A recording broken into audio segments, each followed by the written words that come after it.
Welcome to this explainer. All right, we've got a truly fascinating one for you today. We're going to dive deep into the raw, completely unfiltered journey of Africa Brooke. We're tracing her path from a pretty grueling decade of addiction to becoming this fierce, outspoken advocate for radical personal responsibility.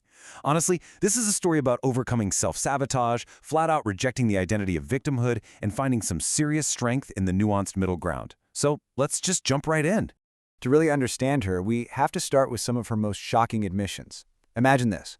From the age of 14 until she was 24, Africa spent 10 years trapped in a vicious cycle of blackout drinking and compulsive lying. And as she puts it, she wasn't just out there partying. No, she was actively trying to create a reality that she could actually tolerate living in. She'd essentially spin these webs of lies to invent a world where she felt safe, accepted, and impressive to everyone around her. She was basically abandoning her true self just to survive. And hearing that really brings up a fascinating, kind of heavy question about human behavior. Why do we actively destroy our own lives? Seriously, why do we engage in things like staying in a toxic loop, compulsive lying, or substance abuse, when we absolutely know they're going to end up hurting us? It's a huge question, but figuring out the answer is literally the key to escaping the cycle. Section 1. The Decade of Destruction. Let's trace the roots of this chaos. At age 9, Africa moved all the way from Zimbabwe to the UK, and for the very first time in her life, she felt intensely different. She was one of the only black children in her school in Kent, and she really struggled to fit in later when she moved to London. So when she was 14, alcohol showed up like this magic cure. It completely silenced her insecurities and made her feel comfortable in her own skin. But as you can guess, that initial relief spiraled so fast, it turned into a grueling 10-year cycle of binge drinking, culminating in her finally getting sober at age 24. And get this, that was after 8 separate attempts. Moving on to Section 2, redefining self-sabotage. Now, here is where Africa totally reframes things. She realized that self-sabotage isn't just a character flaw or some sign of weakness. It's actually an unconscious form of self-protection.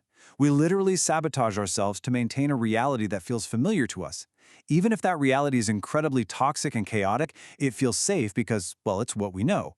She noticed that whenever she had these bursts of sobriety, her life would become drama-free and reliable. But that peace felt so profoundly unfamiliar to her that she would unconsciously blow it all up. I mean, why have a perfectly peaceful life when you can have the familiar, cozy comfort of absolute chaos, right? It was this misguided psychological shield. But man, the cost of that so-called protection was enormous. We're talking extreme mental anxiety, waking up in strange places with zero memory of what she'd done, leading to this awful race to the bottom of her self-esteem. There was this deep spiritual bankruptcy where she didn't even know who she was or what she enjoyed without substances. And to show you just how deep this subconscious sabotage goes, she would even destroy her own income. Because her mother worked tirelessly as a nurse, Africa felt immense guilt making good money easily. So she would purposely ignore paid speaking opportunities until they expired and only reply to the free ones. Crazy, right? So the absolutely crucial question you've got to ask yourself is this: what secret emotional reward are your destructive habits actually giving you? Are they confirming some deeply held negative belief you have about yourself? Or maybe they're protecting you from the vulnerability of real success or intimacy. Pinpointing that hidden, twisted reward is your first step out of the maze. Section 3. Holding multiple truths. This brings us to a really powerful framework she uses for healing. Growing up, her late father was an abusive alcoholic who caused her some very deep trauma. For years, she held on to this massive resentment toward him. But to truly get and stay sober, she had a breakthrough. She realized she had to hold multiple truths at the exact same time. She had to acknowledge that, yes, he caused profound pain, but simultaneously, he was also a beautiful, charming, and loving spirit in her early years. True healing, she explains, requires the capacity to look at a person or a situation and accept the nuance that two seemingly completely conflicting things can be true at once. Section 4. Radical personal responsibility. That ability to hold nuance leads right into the mindset shift that finally made her 8th try at sobriety stick. On one side, you have the powerless puppet. For years, Africa could have very easily blamed her father's drinking, the trauma of her immigration, or systemic issues. But instead, she transitioned into the sovereign being. She took extreme ownership. She absolutely acknowledged her past adversity, sure, but she stopped externalizing the blame. She literally looked in the mirror and said, okay, what part did I have to play in all this? And more importantly, what now? She realized no one was coming to save her, so she took radical responsibility and did the incredibly hard work of making direct amends to the people she had hurt. Section 5. The Cult of Victimhood. And this personal realization builds perfectly into how she analyzes our broader culture today. She says there's a very real difference between being a victim and making victimhood an identity. Africa points out this really dangerous societal trend where embracing an oppressed label becomes someone's entire personal brand. Now, she is very clear in acknowledging that real oppression and systemic issues absolutely exist. But as a Black woman, she actively and fiercely refuses to wear oppression as her primary defining identity.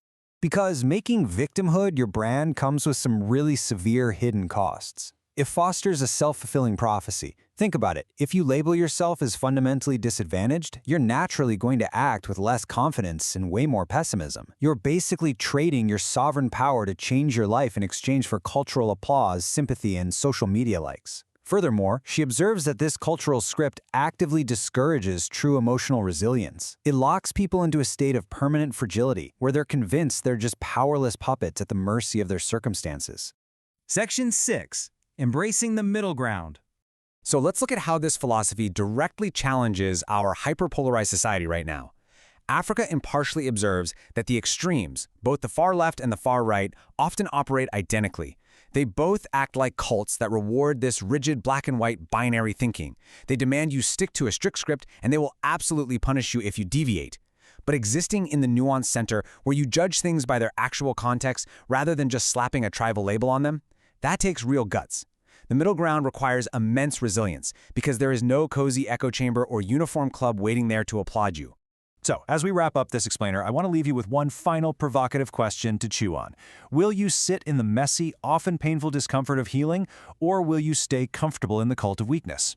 Are you truly ready to embrace radical personal responsibility and step into the nuanced middle ground? Or are the familiar rewards of playing the victim and staying in your own chaos just a little too comfortable to give up? Honestly, the choice is entirely yours.